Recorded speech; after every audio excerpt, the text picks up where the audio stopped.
le sol se met à vibrer comme s'il était en vie. Livres, tasses et lampes sont projetés hors des étagères. Vos pieds dérapent, votre corps vacille et vous peinez à rester droit. Le phénomène s'interrompt une seconde, puis recommence. Encore et encore, plus d'1 millier de fois en une seule journée.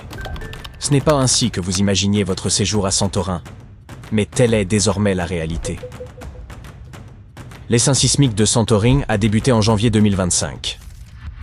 En moins d'1 mois, accrochez-vous, plus de 20 000 séismes ont été recensés. À titre de comparaison, la plupart des villes du globe ne connaissent qu'une faible secousse, à peine perceptible, par an. Tout a commencé par de légers chocs, ressentis par les habitants, que les touristes auraient pu prendre pour le passage de poids lourds à proximité. Puis, en février, la situation s'est aggravée. Un séisme de magnitude 5,3 s'est produit. D'intensité modérée, il a néanmoins suffi à ébranler les habitations, briser vitres et vaisselles et semer la panique parmi la population. Les autorités grecques ont décrété l'état d'urgence à Santorin et à Amorgos.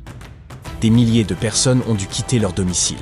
Les écoles ont fermé et les hôtels ont provisoirement évacué leurs clients. Santorin est réputé pour son volcan, celui qui entra en éruption de manière cataclysmique vers 1600 avant notre ère et inspira la légende de l'Atlantide. Il est toujours considéré comme actif, bien qu'aucune éruption majeure ne se soit produite depuis les années 1950. Il aurait donc été tentant de lui imputer ces événements spectaculaires. Pourtant, non, ces secousses n'étaient pas d'origine volcanique. Selon les spécialistes, ce qui se produisait aux abords de Santorin correspondait à un essaim sismique, c'est-à-dire une succession de secousses de faible intensité, concentrées dans une même zone. Ils se produisent le long des failles, des fractures de la croûte terrestre susceptibles de se déplacer brutalement lorsque la contrainte accumulée devient excessive. Imaginez le sol comme un immense Rubik's Cube sous tension. À un moment donné, il se tord et cède quelque part. Dans les régions volcaniques comme Santorin, des fluides circulant en profondeur peuvent s'infiltrer dans ces fissures et les fragiliser. À cela s'ajoute la pression naturelle des mouvements tectoniques. C'est comme verser de l'huile sur une charnière grinçante et surmenée. Tout se met soudain à glisser. Nul ne sait ce qu'il adviendra ensuite. Surveiller des milliers de secousses n'a rien de simple. Nombre d'entre elles sont trop faibles pour être détectées par les capteurs sismiques classiques. Cette fois cependant, les scientifiques disposent d'un allié de taille, l'intelligence artificielle. Grâce à l'apprentissage automatique, il devient possible de repérer des motifs dans d'infimes vibrations qui échapperaient à l'observation humaine. Cette technologie a joué un rôle déterminant dans l'analyse de l'essaim, en permettant de cartographier les zones les plus actives de la croûte terrestre et même d'envisager des évolutions futures. Les résultats indiquent que les secousses ne sont pas le fruit du hasard.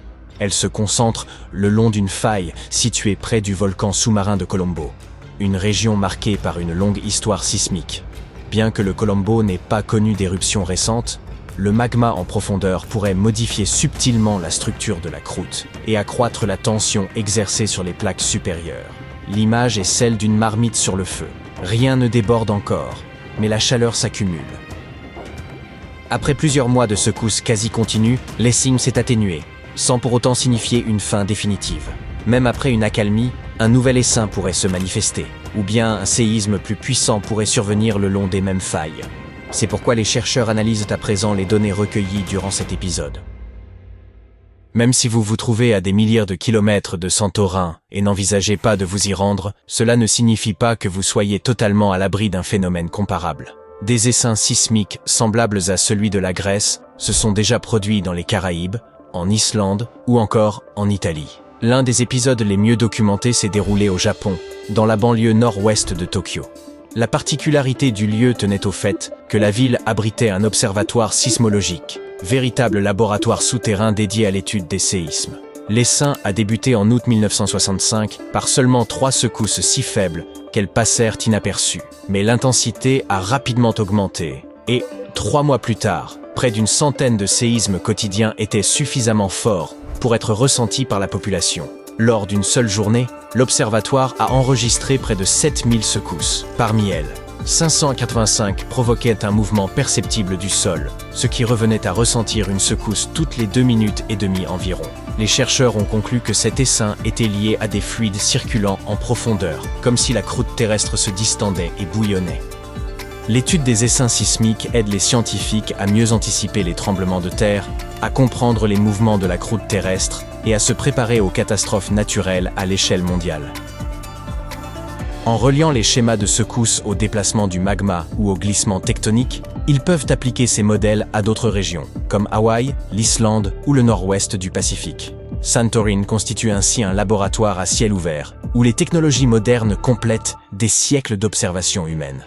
L'intelligence artificielle, les sismographes et l'imagerie par satellite s'ajoutent aux connaissances locales, issues de générations habituées au séisme, notamment sur les microsecousses, les variations des eaux souterraines et les comportements animaux inhabituels. Ces données permettent d'affiner les modèles scientifiques. L'essaim sismique de Santorin a attiré l'attention du monde entier, mais l'île n'est pas la seule région marquée par une forte activité sismique.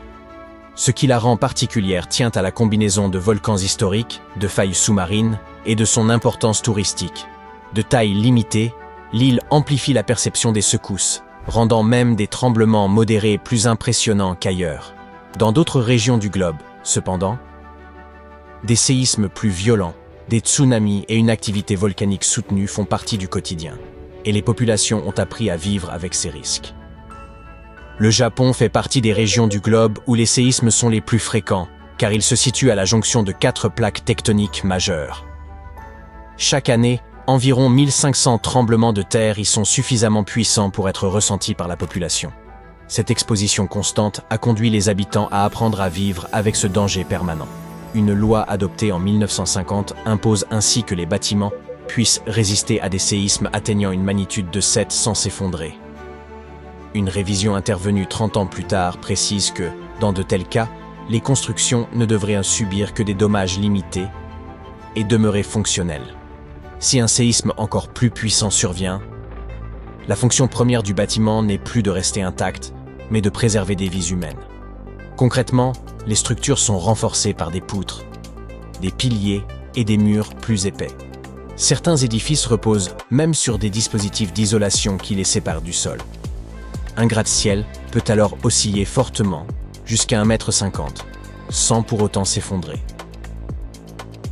De l'autre côté du Pacifique, des scientifiques de l'Institut d'études géologiques des États-Unis étudient une zone particulièrement dangereuse située le long de la côte ouest, appelée zone de subduction de Cascadia. Au cours des 14 200 dernières années, au moins 30 séismes majeurs s'y seraient produits, soit en moyenne un événement important tous les 500 ans. Or, la région est restée étonnamment calme depuis longtemps, ce qui suscite l'inquiétude des chercheurs.